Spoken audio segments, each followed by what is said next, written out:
우리의 상태와 상관없이 우리를 사랑하시는 좋으신 하나님께서 오늘 우리에게 허락하신 말씀은 히브리서 13장 20절과 21절 두 절 말씀입니다. 신약성경 369페이지 히브리서 13장 20절과 22절 말씀을 함께 읽겠습니다. 같이 읽습니다. 양들의 근목자이신 우리 주 예수를 영원한 언약의 피로 죽은 자 가운데서 이끌어내신 평강의 하나님이 모든 선한 일에 너희를 온전하게 하사 자기 뜻을 행하게 하시고 그 앞에 즐거운 것을 예수 그리스도로 말미암아 우리 가운데서 이루시기를 원하노라. 영광이 그에게 세세 무궁토록 있을지어다. 아멘.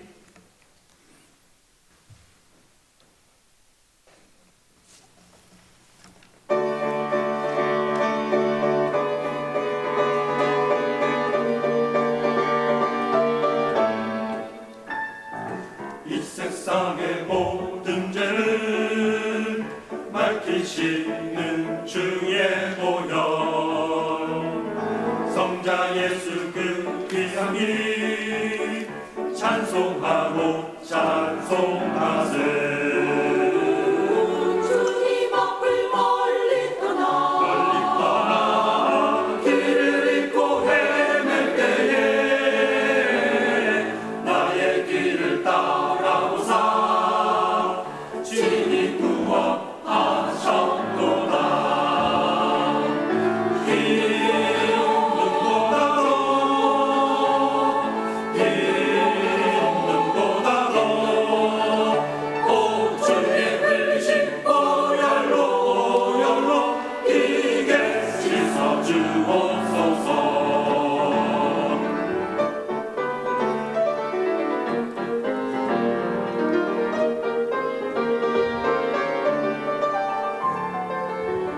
가시원을 쓰셨으니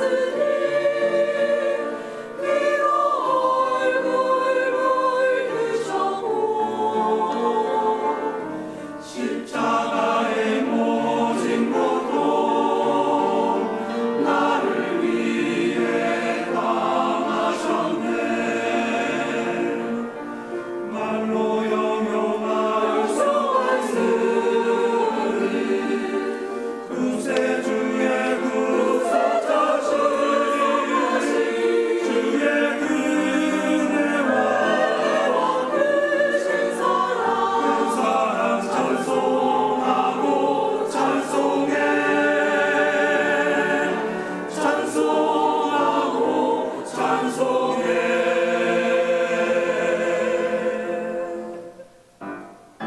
아버지를 멀리 떠나 바른 길을 저버리고 여러 가지 죄악으로 주홍같이 되었으니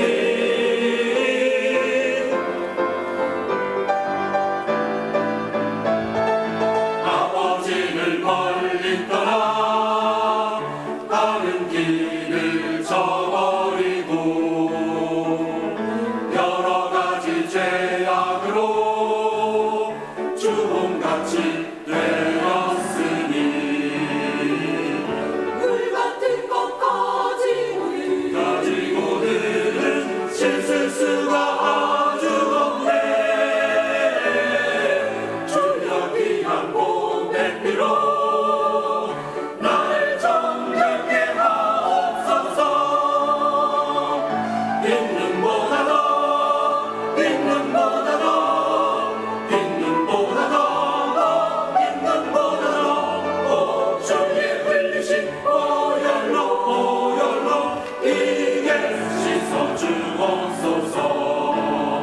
이게 씻어 주옵소서. 이게 씻어 주옵소서.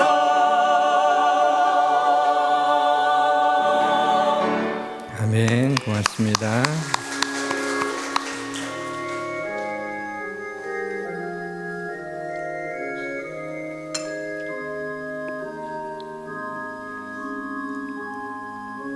예수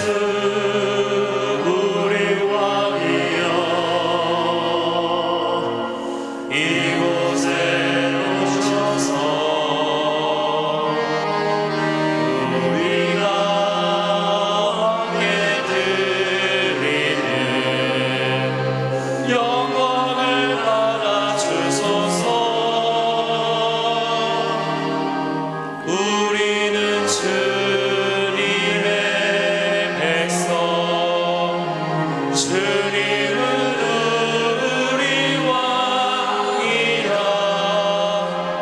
왕이신 예수님 오셔서 자정하사 다스리소서.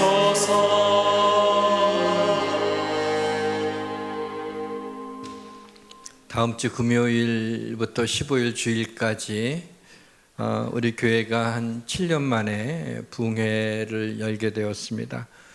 부흥회 강사님은 여자 목사님으로 케냐 선교사로 사역을 하고 계시고 뭐 알고 보니까 꽤 알려진 그러한 분이라고 합니다. 통화를 한번 했는데 성령이 충만하신 것 같아요. 목소리가 걸걸하시니 그 성령 충만해서 거침이 없는 목사님 같다라는 것을 느꼈습니다. 그래서 이 부흥회를 위해서 기도하려고 선교사님이 전할 말씀의 제목을 봤는데 제 눈에 띈 것은 하나님의 뜻이었습니다. 저도 오늘 말씀을 부흥회 말씀과 좀 맥을 같이 하려고 하나님의 뜻에 대해서 말씀을 드리고자 합니다. 하나님의 뜻에 대한 그런 말씀을 준비하면서 이번 부흥회를 향하신 하나님의 뜻이 무엇일까라고 하는 것이 기대가 되었습니다. 사랑하는 성도 여러분, 이번 부흥회를 준비 없이 맞이하지 마시고 기도로 준비하시고 마음으로 준비하시고 사모함으로 준비하시기를 바랍니다. 이방인을 쓴 작가 그 알제리 출신의 프랑스 작가죠. 까미가 있습니다. 까미는 하나님 혹은 구원, 죄와 같은 이런 의미를 가지고 있는 것은 자신이 느끼는 감각적 실제보다 못하다라고 생각하는 사람입니다.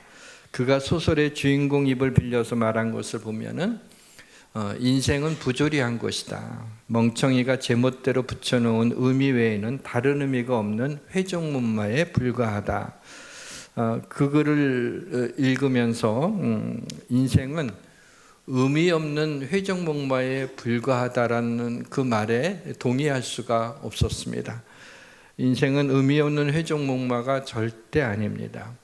왜냐하면 하나님이 나에게 생명을 주셨고 하나님이 나를 구원하여 주셨고 하나님이 나를 사랑하시고 나를 향하신 하나님의 뜻이 있기에 나의 인생은 의미가 있습니다. 사랑하는 사람으로 인하여 때로 울기도 하고 때로 기뻐하기도 하기에 우리 인생은 의미가 있습니다. 인생은 축복이요 감사가 가득 찬 하나님의 선물입니다.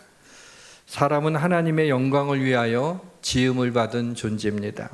내 이름으로 불려지는 모든 자 곧 내가 내 영광을 위하여 창조한 자를 오게 하라. 내가 그를 지었고 그를 내가 만들었느니라 그랬습니다. 하나님이 우리를 당신의 형상대로 지으셨는데 우리 인생이 의미가 없을 리가 있겠습니까? 하나님이 나를 통해서 영광 받기를 원하십니다. 이를 위해서 하나님의 뜻을 우리에게 보여주시고 그 뜻대로 살 때 우리 인생은 의미가 있으며 복된 삶을 살 수 있는 것입니다.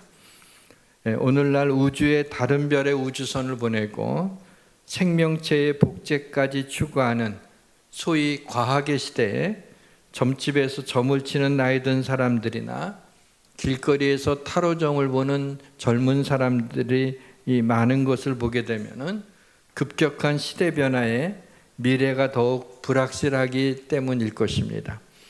이러한 풍조는 교회에도 영향을 미쳐서 제가 확인한 건 아니지만 권사님들 가운데서도 점집을 찾아가고 또 재미로 타로점을 보는 기독 청년들이 있다는 것입니다.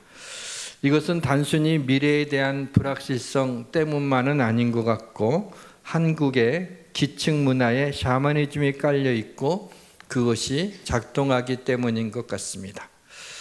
이러한 현상은 많은 그리스도인들이 중요한 결정을 하는 데 있어서 하나님의 뜻을 찾는데 어려워하고 있다는 의미도 내포하고 있는 것입니다. 여러분들은 일상에서 얼마나 하나님의 뜻을 구하는지 모르겠습니다.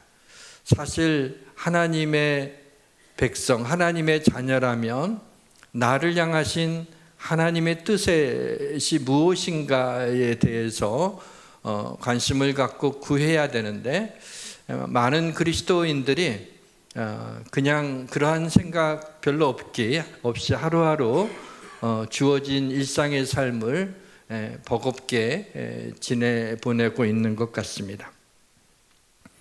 분명한 것은 신실한 그리스도인들은 하나님의 뜻을 묻고 있습니다. 그러나 하나님의 뜻을 아는 것이 쉽지 않다라는 고백들을 합니다. 오늘은 하나님의 뜻에 대해서 말씀을 드립니다. 성령께서 성령의 렌즈로 하나님의 뜻을 볼 수 있도록 도와주시기를 원합니다. 모든 것이 잘 될 것입니다.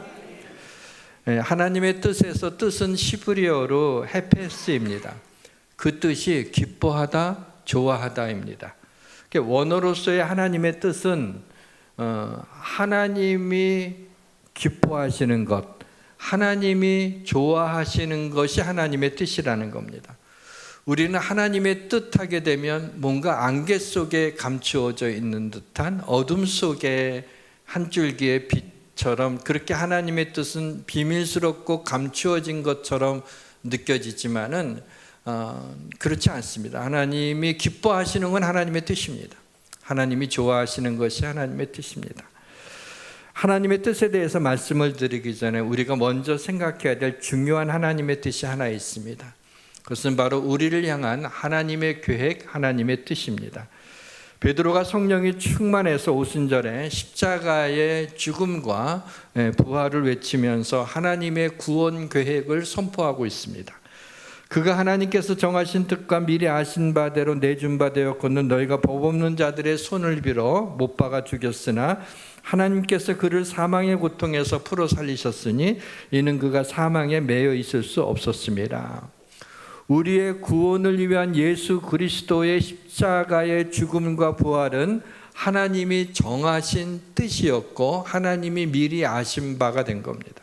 다시 말씀드리면 십자가에 달려 피 흘리신 예수 그리스도를 나의 주로 받아들여 죄사함을 받고 구원함을 받아 하나님의 자녀가 된 것은 어찌 하다가 된 것이 아니라 어떤 한 해프닝으로 일어난 일이 아니라 하나님의 오래된 계획이며 하나님의 미리 정하신 하나님의 뜻이었다고 하는 것입니다. 구원의 은혜를 입은 자들이 하나님의 뜻대로 살려고 하는 것은 자연스러운 일입니다. 그러나 하나님을 알지 못하는 사람에게는 하나님의 뜻대로 산다는 말이 얼마나 생경한지 모릅니다. 인생은 내 인생이고 삶의 주인은 나고 세상은 내 뜻대로 살아가는 것이 도대체 누구의 뜻대로 세상을 살아간다는 말인가 라고 하며 하나님의 뜻대로 살아야 된다는 말을 하는 사람들을 보며 어이없어 합니다.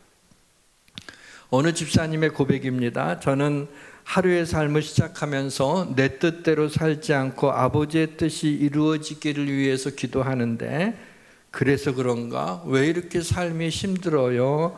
라고 솔직하게 고백하는 말을 들은 적이 있습니다.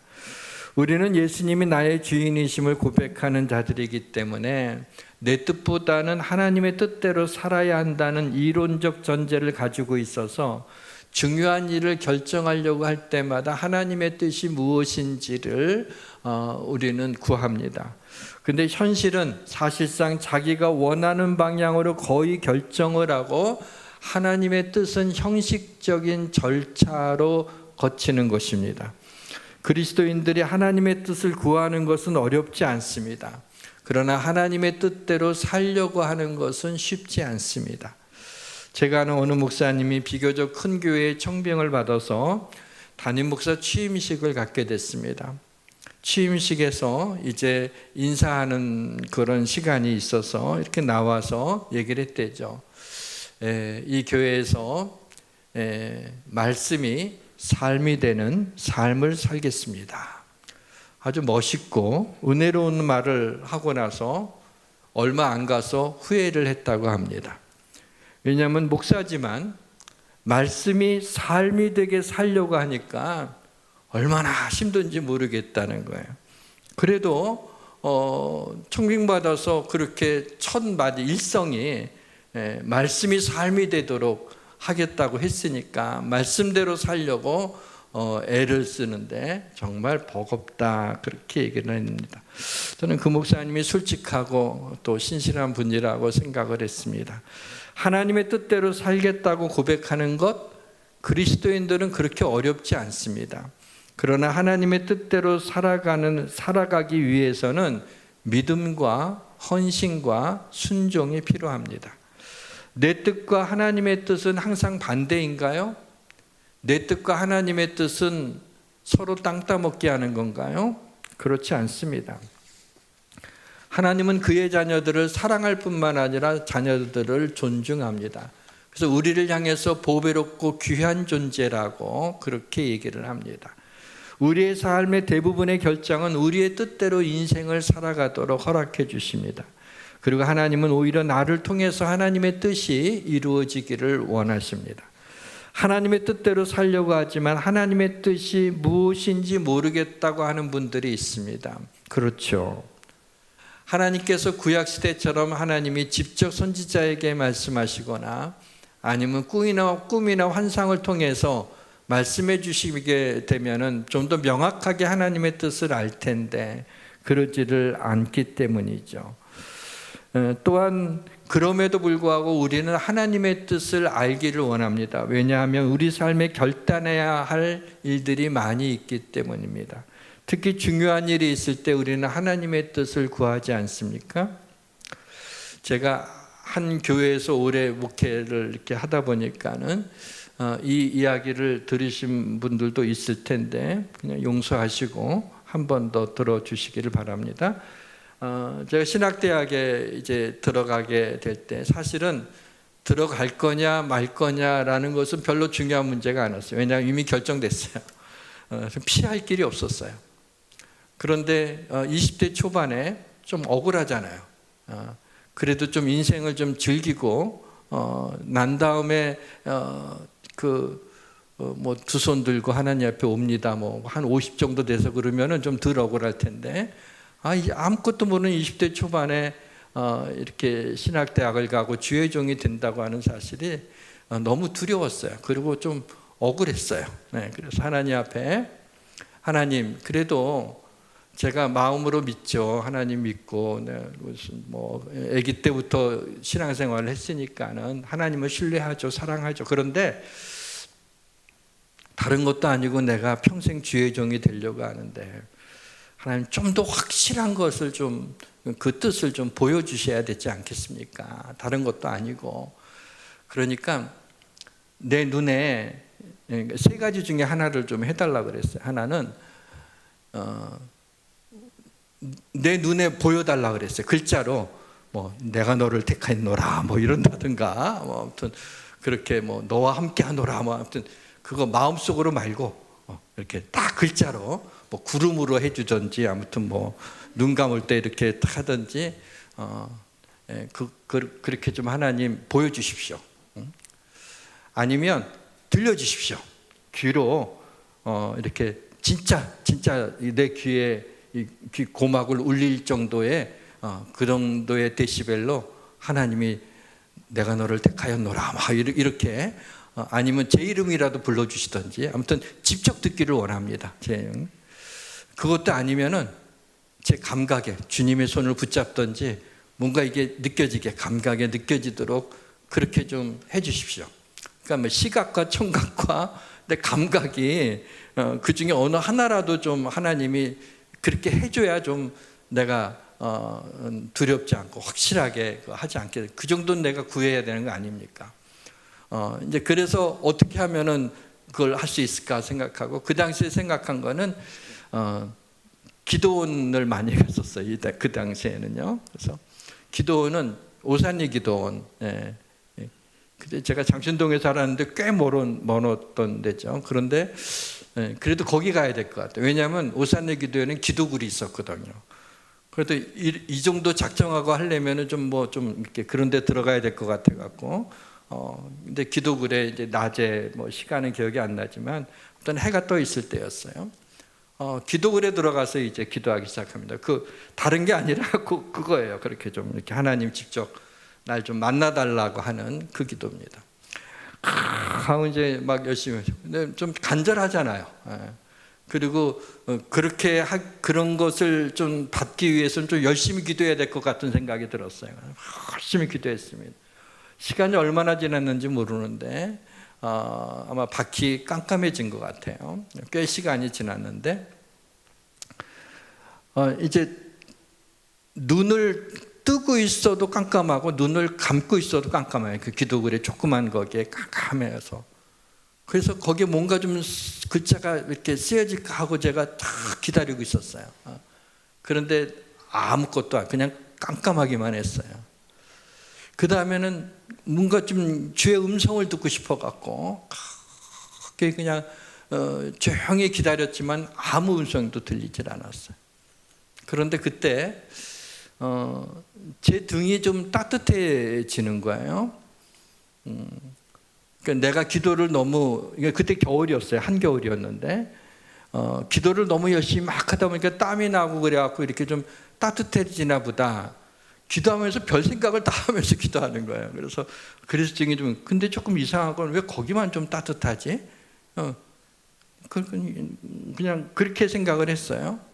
그래도 열심히 이렇게 하는데 등에 여러분 군용담로 아시죠? 땅색보다 짙은 고스톱 칠 때 이렇게 밑에 까는 옛날에 군용담로가 있었어요. 그 군용담로가 근데 어깨에 이렇게 딱 둘른 듯한 느낌, 약간의 그런 무게감도 좀 있었고요, 따뜻한 게 있었어요. 그때 이제 제가 기도했던 제목 중에 감각을 또 했잖아요. 그게 느껴지는데요. 감사하고 기쁜 게 아니라 무서웠어요. 진짜 그러시면 어떡해. 그냥 내가 그냥 그렇게 그렇기도 한 거지. 근데 진짜 뭐가 이렇게 느껴지게 되니까 이건 기쁜 게 아니라 무서웠어요. 이건 뭐지? 그래갖고 뒤를 돌아봐야 되는데 못 돌아보겠는 거예요. 무서워서. 귀신은 아닐 텐데 분명히. 못 돌아봤어요. 한동안을 그냥 그 상태로. 그런데 분명하게 느껴지는 것은 약간 따뜻하고 약간의 무게가 등에서 느껴지는 거예요. 도저히 못 참겠어요. 그래서 굉장히 슬로우로 이렇게 뒤돌아보는데 아무도 없는 거예요. 바로 그 순간이었어요. 소리는 들리지 않았지만은 이런 마음이 느껴지는 거예요. 내가 너를 이렇게 품고 있는데 하나님 뺏고 하신 거죠, 그렇죠? 왜 두려워하느냐? 왜 염려하느냐? 내가 너와 함께 영원토록 너를 감싸 안아주겠다라고 하는 게 느껴지는 거예요. 얼마나 감격이 되든지 눈물이 흐르면서 그렇게 기쁠 수가 없었어요. 조금 전에 그렇게 무서웠었는데 어떻게 이렇게 기쁠 수가 있지? 이런 좀 특별한 그런 체험을 하면서 하나님의 뜻을 알게 됐을 때 이렇게 기쁘구나 라고 하는 것을 경험을 했습니다. 사실 구약시대에는 하나님이 직접 말씀하시거나 꿈으로 이렇게 보여주시곤 했죠. 근데 하나님의 음성을 표현한 중요한 단어가 있는데 세미한 소리라고 하는 거예요. 엘리야가 호렙산에서 들은 하나님의 음성이죠. 또 지진 후에 불이 있으나 불 가운데에도 여호와께서 계시지 아니하더니 불 후에 세미한 소리가 있는지라. 세미한 소리라고 하는 것은 그냥 단순히 작은 소리, 휘스퍼라 그러죠. 속삭이는 어떤 그런 소리라는 뜻보다는 세미한 소리라고 하는 것은 잘 들어야 되잖아요. 하나님의 뜻을 잘 분별해야 된다라고 하는 그런 의미가 담겨져 있습니다. 이 말은 기도하다가 어떤 생각이 딱 들었을 때 그것을 성령께서 주시는 하나님의 음성으로 여기는 거, 그렇게 단정해서는 안 된다는 거예요. 그것을 좀 분별하셔야 돼요.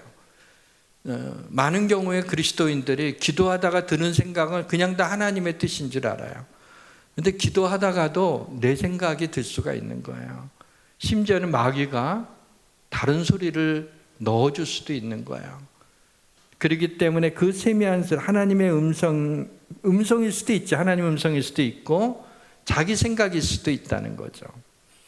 그래서 이것을 구별하는 것이 매우 중요한데 조금 더 이따가 거기에 대한 좀 자세한 얘기가 나오지만은 이렇게 전통적인 하나님의 방법을 아는, 하나님의 뜻을 분별하는 방법은요, 예전에 제가 청년 때도 이렇게 많이 배웠는데 등대 세 개가 일치됐을 때 그게 하나님의 뜻이다. 하나는 기도하면서 성령의 감동, 성령에 감동되는 어떤 마음, 그 다음에 성경에 그 말씀이 있는 것, 그리고 모든 이 상황이 그렇게 순적하게 풀려지는 것, 상황이 이렇게 또 만들어지는 것, 이 세 가지가 일치하면 그것이 하나님의 뜻이다라고 그렇게 배웠어요. 상당히 합리적인 방법이라고 생각을 하고 공부하면 좋다고 생각합니다. 그런데 하나 위험성이 있는데 뭐냐면 그렇게 돼갖고 상황이 잘 풀려지면 그게 하나님의 뜻이다라고 하는 건 좀 위험할 수 있어요. 왜냐하면 때로는 상황이 점점 어려워져서 고난을 받을 수도 있는 거예요. 그러나 그 상황이 어려워지고 고난을 받는 것 때문에 하나님의 뜻이 아니라고 말할 수 없죠. 사도 바울이 로마에 가서 복음을 전하는 건 하나님의 뜻이고 원했던 거예요. 그러나 정작 로마에 갔을 땐 붙들려서 결국에는 로마에서 참수형을 당하고 말죠. 그럼 하나님의 뜻이 아니었던 건가요? 그렇지 않습니다. 고난 가운데서도 하나님의 뜻이 있다는 얘기입니다. 하나님의 음성을 듣는 것, 하나님의 뜻을 아는 것은 어렵지 않습니다. 명백합니다. 뭐냐면 하나님은 말씀을 통해서 말씀하시고 말씀을 통해서 당신의 뜻을 계시하십니다. 하나님은 지도만 던져주시는 게 아니라 친히 우리 가운데 임재하셔서 직접 안내자가 되어 이끌어 주십니다. 내가 계획을 세울지라도 전인격적인 영적 민감성으로 그리고 겸손한 마음으로 하나님의 인도를 구하면 하나님의 우리의 손을 잡고 그 길을 인도해 주시는 겁니다. 그래서 사람이 마음으로 자기의 길을 계획할지라도 그 걸음을 인도하시는 이는 여호와시니라. 성경에서 명백히 밝히고 있는 하나님의 뜻에 날마다 순종하며 하나님의 뜻 안에서 인생을 살아낼 때, 때로 중요한 일에 직면했을 때나 아니면 어떤 고난을 만났을 때, 맞닥뜨렸을 때 하나님의 뜻 가운데서 하나님이 우리의 삶을 인도해 주실 것입니다. 우리가 고민하는 것은 나에게 말씀하시는 하나님의 음성을 듣는 것입니다. 하나님의 음성을 들을 수만 있다면 그리스도인이라면 어찌 순종하지 않겠습니까? 그렇다면 하나님의 뜻을 어떻게 분별할 수 있는지에 대해서 이 시간 말씀을 드리겠습니다. 첫째로 repent, 회개하라는 겁니다. 하나님과 나 사이에 중간에 막힌 담이 있는가 살펴서 회개하여 죄사함을 먼저 받아야 돼요. 하나님의 뜻을 알기 전에 하나님과 나 사이에 걸림이 있는 게 있는가 라는 걸 생각하고 회개해야 됩니다. 맑고 잔잔한 호수에 비친 주변의 나무들은 명확히 보입니다. 그러나 호수에 자기 생각이라는 돌을 던지면 순식간에 호수의 표면에 물이 흔들려서 호수에 비쳤던 나무들을 볼 수가 없습니다. 하나님의 뜻을 구하는데 가장 큰 걸림돌은 자기 뜻입니다. 자기 욕심, 자기 생각이 하나님의 뜻을 아는데 가장 큰 방해가 되는 겁니다. 어떤 성도는 이미 결론을 내놓고 기도를 합니다. 하나님의 뜻을 구하는 것 같지만 사실은 자기 뜻을 하나님이 승인해 달라고 기도하는 것입니다. 그래서 먼저 자기의 뜻을 내려놓아야 됩니다. 미국 LA의 동양선교교회라고, 지금은 교세가 많이 줄어들었지만 한때 LA에서 가장 큰 이민교회였습니다. 이 동양선교교회는 초교파 교회지만은 개척자는 임동선 목사님이라고 성결교회 목사님이셨습니다. 임 목사님이 은퇴하신 후에 담임 목사님이 여러 차례 바뀌었어요. 한 7, 8번 정도 담임 목사님이 바뀌었습니다. 그 이유는 어떤 문제가 생기면은 목사님을 지지하는 성도님들과 그렇지 않은 성도님들이 서로 싸우는 거예요. 왜 싸워요?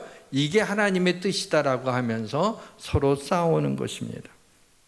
자기 뜻과 자기 생각과 자기 이익과 자기 확신과 자기 의를 하나님의 뜻으로 착각했는지 혹은 그렇게 포장했는지는 모르지만 아무튼 그것은 큰 죄입니다. 왜? 교회 성도가 나누어져서 분쟁이 일어나는 것 자체가 하나님의 뜻이 아닙니다. 그래서 분쟁하는 모든 성도들은 교회를 무너뜨리게 한 죄를 하나님 앞에 회개해야 되는 것이죠. 서로가 이게 하나님의 뜻이다라고 하면서 싸우는 게 어떻게 하나님의 뜻이 될 수 있겠습니까? 둘째는 웨이트, 기다리라는 겁니다. 우리가 하나님의 인도하심의 궤적을 다 읽어낼 수는 없지만 하나님의 뜻대로 이루어지기를 위하여 구하며 하나님의 말씀에 자신의 뜻, 자기의 생각은 상대화시키면서 순간순간 말씀에 순종하는 것입니다. 저는 목회를 하는 목사이기 때문에 어떤 중요한 결정을 내려야 할 때는 하나님의 뜻을 구하지 않을 수가 없습니다. 그것도 대부분 저희가 하나님 앞에 간절히 구하는 것은 제 개인적인 혹은 가정의 어떤 문제라기보다는 교회를 위해서 그렇게 기도할 때가 많습니다. 그때마다 느끼는 것은 하나님의 뜻을 그렇게 간절히 구하고 물어보는데 하나님이 쉽게 그 뜻을 알려주지 않으신다는 겁니다. 어떨 때는 하나님이 심술쟁이 하나님 같아갖고 하나님께 항의의 몸짓으로 기도할 때도 있었습니다. 그러나 뒤돌아볼 때 지금 보면은 하나님의 침묵은 많은 경우에 나의 믿음을 연단시키는 시간이었다는 것을 알 수 있습니다. 그리고 연단된 믿음으로 someday, 어느 날 보게 될 말씀이 하나님이 주신 말씀으로 믿어지게 하시고 그 믿음으로 맡겨주신 사명을 감당하도록 하신 것입니다. 하나님께 주파수를 맞추고 낙심하지 않고 하나님의 뜻을 기다리면 하나님이 말씀으로 확증해 주십니다. 하나님의 말씀이 믿어질 때 불가능해 보이는 일까지 하나님이 이루시는 것을 믿으시기를 바랍니다. 어떨 때는 하나님의 뜻을 분명히 아는 것이 필요할 때가 있습니다. 그러나 많은 경우에 하나님의 뜻을 분명히 알기란 쉽지가 않습니다. 자, 우리의 심장을 생각해 봅시다. 심장은 심장이 주어가 된 거예요. 심장은 자기가 뛰어야 될지 뛰지 말아야 될지 1분 동안 몇 번 심장이 뛰어야 될지에 대해서 궁금해하지 않습니다.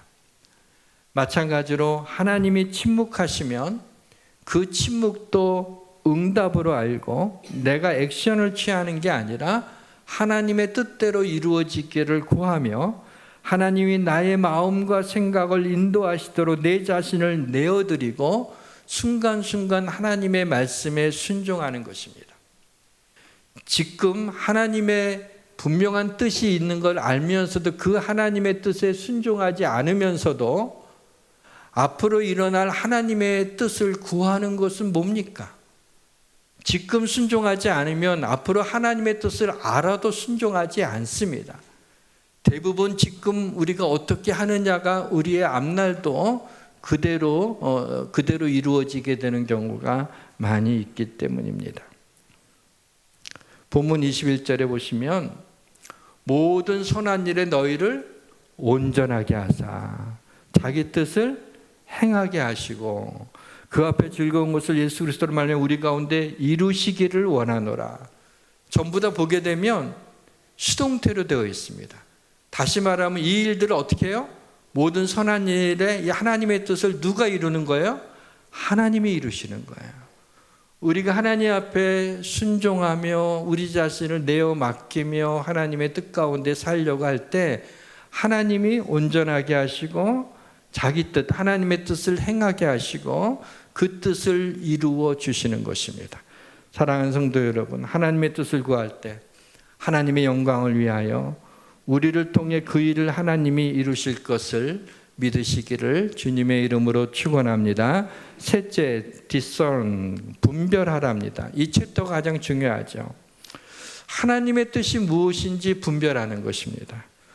로마서에 보니까 너희는 이 세대를 본받지 말고 오직 마음을 새롭게 함으로 변화를 받아 하나님의 선하시고 기뻐하시고 온전하신 뜻이 무엇인지 분별하도록 하라 그랬어요. 어떻게 분별합니까? 하나, 첫째는 성령의 감동을 받고 하나님의 음성인 것 같다라는 생각이 들면 분명히 성령님이 주신 평안함과 기쁨이 있습니다. 자, 어떤 걸 놓고 기도했어요. 정말 이렇게 이 일들을 행하기를 위해서 기도를 했어요. 근데 그렇게 깊이 기도하고 나서 하나님이 원하신 경우에 많은 경우에 하나님 우리 마음에 평안을 주십니다. 그리고 기쁩니다. 제가 하나님의 뜻을 구하며 할 때 등이 따뜻해지면서 하나님의 손길이 느껴지고 조금 전만 해도 두려웠었는데 무서웠었는데 이렇게 갑자기 그렇게 기쁘고 평안하게 된 때 이것이 하나님의 뜻이구나라고 하는 것이 분명해진 것이죠. 우리는 기도하면서 하나님의 뜻을 구합니다. 성령께서 내 마음에 하나님의 뜻을 알려주시기를 원하면서 기도를 합니다. 이때 성령의 감동과 내 감정 혹은 내 느낌을 분별할 수 있어야 돼요. 내 감정이나 느낌을 신뢰하시면 안 돼요. 왜? 내 감정과 느낌은 언제나 변할 수 있기 때문입니다. 그래서 감정과 어떤 감정이 느껴지고 어떤 느낌이 있다는 것은 하나님이 원하시는 것보다는 내가 원하는 것을 먼저일 가능성이 높기 때문입니다. 진심 하나님의 뜻을 구하고 하나님이 감동을 주셨을 때 평안하면 이 평안이 내 감정이나 내 원함 때문인지 다시 한 번 더 기도하는 겁니다. 그것이 분별이 잘 안 되면은 다시 그것을 위해서 기도할 때 그때 마음이 평안하거나 기쁘다면 하나님의 뜻이라고 믿어도 될 것 같아요. 그래서 오늘 본문 20절에 보니까 평강의 하나님이 모든 선한 일에 너희를 온전하게 하사 하나님이 우리 마음에 평강을 주십니다. 두 번째는 하나님의 음성이라면 성경 말씀과 배치되지 않습니다. 여러분, 판사가 재판장이 판결을 할 때 그 재판장 앞에 서 있는 피고인이 어떤 사람인지 또 어떤 상황에서 이러한 범죄를 저질렀는지를 살펴보죠. 근데 그거보다 훨씬 더 중요하게 보고 있는 게 있습니다. 그게 뭐냐면 법조문과 판례입니다. 법조문과 판례가 훨씬 더 중요하게 봅니다. 왜냐하면 재판장의 생각이 들어갈 틈을 최소화시키기 위한 사법부의 장치인 것입니다. 자, 성경은 뭐냐면 하나님의 법조문입니다. 그리고 판례라고 하는 것은 성경에 나타난 하나님의 뜻에 대한 사례들이 판례입니다. 하나님의 뜻은 성경에 다 담겨져 있습니다. 반드시 그런 것은 아니지만 하나님의 뜻을 구하며 기도하다가 내 마음에 감동이 오고 평안한 다음에는 하나님이 말씀으로 확증을 주실 때가 많이 있습니다. 그렇다면 그것은 하나님의 뜻입니다.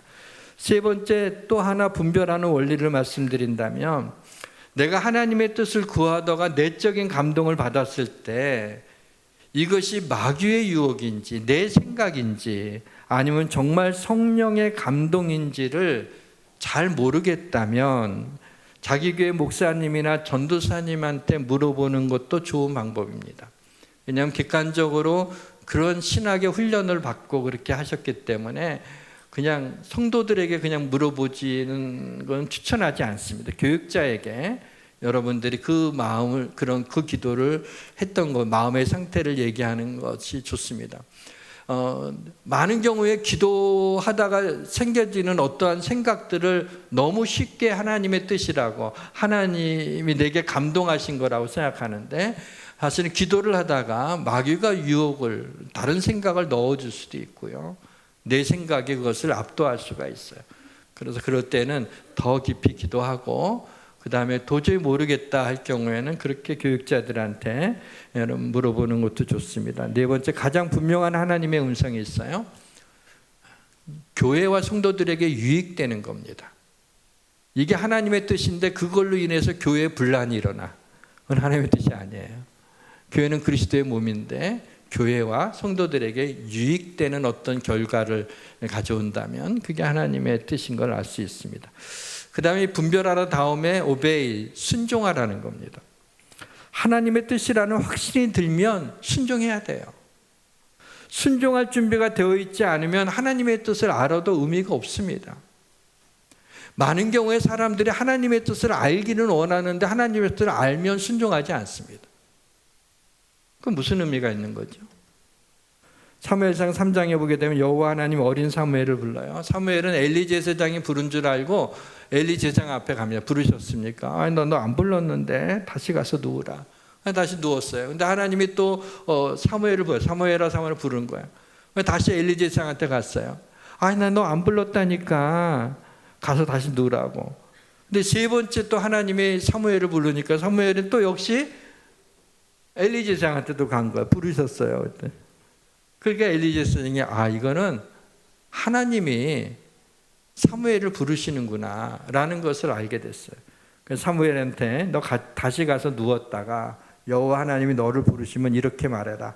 여호와여 말씀하옵소서 주의 종이 듣겠나이다. 그렇게 응답해라 그랬어요. 그래서 다시 누워 있는데 여호와 하나님이 사무엘을 또 부르죠. 사무엘아 사무엘아 그때 말씀하옵소서 주의 종이 듣겠나이다. 자, 이건 무슨 뜻이냐면 말씀하옵소서 주의 종이 듣겠나이다. 뭐죠? 무슨 말씀을 하시든지 순종하겠습니다 라고 하는 것입니다. 하나님의 뜻을 아는 데 있어서 먼저 전제돼야 될 것은 무슨 말씀을 하시든지 내가 그 말씀에 순종하겠습니다 라고 하는 우리의 마음에 순종의 마음이 있어야 된다는 겁니다. 어쩌면 하나님의 뜻을 분별하는 데 있어서 가장 중요한 것이 내가 하나님의 뜻에 순종하려는 마음이 있는가 없는가, 그것이 가장 중요하다고 생각합니다. 하나님의 뜻인데 뭔가 내가 헌신해야 될 것 같은 거야. 그러면 이거는 패스. 하나님의 뜻 좋은 거는 예스. 그러시면 안 된다는 거죠. 또 순종할 수 있는 힘은요, 하나님의 은혜입니다.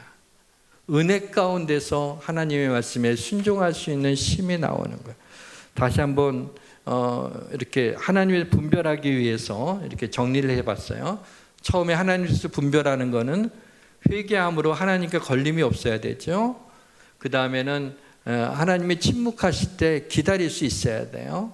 그리고 분별해야 되고 순종해야 돼요. 또 분별하는 거는 네 가지가 있죠. 기도할 때 하나님 마음의 평안함, 그리고 말씀으로 확증되고 때로 잘 성령의 음성인지 그렇지 않은지가 구분이 안 되면 교육자에게 좀 확인을 하고 또 교회에 유익이 되느냐라는 거 하는 이것을 보면 됩니다. 이제 말씀의 문을 닫겠습니다. 하나님의 뜻을 구하는 데 있어서 가장 우리가 먼저 생각해야 될 것은 뭐냐면 하나님과의 관계가 더 중요해요. 그러니까는 하나님의 뜻을 아는 것보다도 내가 하나님과 어떤 관계를 맺고 있느냐라는 거죠. 나는 하나님을 사랑하는가? 나는 하나님과 인격적인 교제를 나누고 있는가? 하나님의 뜻이 정말 나를 통해서 이루어지기를 원하는가? 하나님의 영광을 위해 살고픈 열망이 있는가라는 게 더 중요하다는 얘기입니다. 예수님이 사역 초기에 제자들에게 가르쳐 주신 주의 기도문을 보게 되면 나라가 임하옵시며 뜻이 하늘에서 이루어진 것 같이 땅에서도 이루어지이다 그랬어요. 영어 성경으로 보면 Thy kingdom come, Thy will be done in us as it is in heaven이라고 나와요. 여기 보게 되면 Thy will be done이 나와요. 아버지의 뜻이 이루어지이다. 예수님이 사역 말기에 겟세마네 동산에서 십자가를 앞에 놓고 기도하셨잖아요.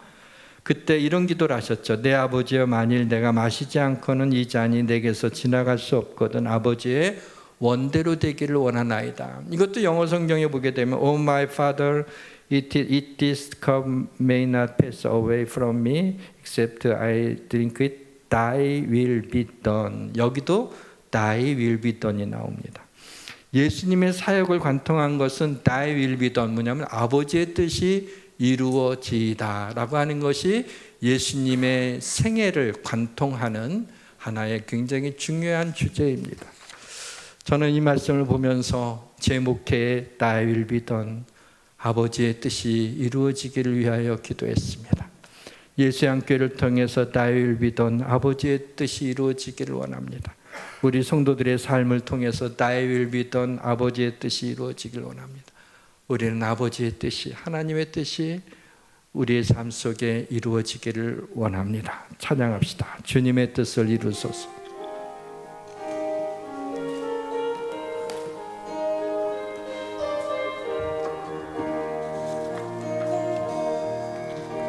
주님의 뜻을 이루소서. 고요한 중에 기다리니 진흙과 같은 날 맺으서 주님의 형상 만드소서. 주님의 뜻을 이루소서.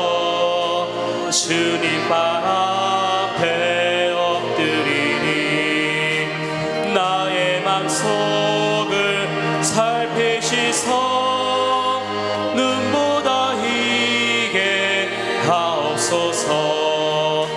주님의 뜻을 이루소서. 병들어 몸이 피곤할 때 권능의 손을 내게 펴서 한건케 하여 주옵소서. 주님의 뜻을 이루소서. 온전히 나를 주장하사 주님과 함께 동행함을 만민이 알게 하옵소서.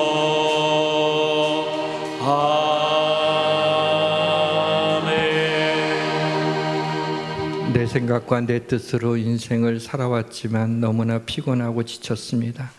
이제는 아버지요, 아버지의 뜻이 이루어지기를 원합니다.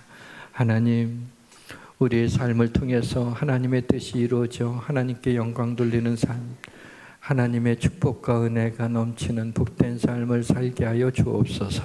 예수님의 이름으로 기도합니다. 아멘.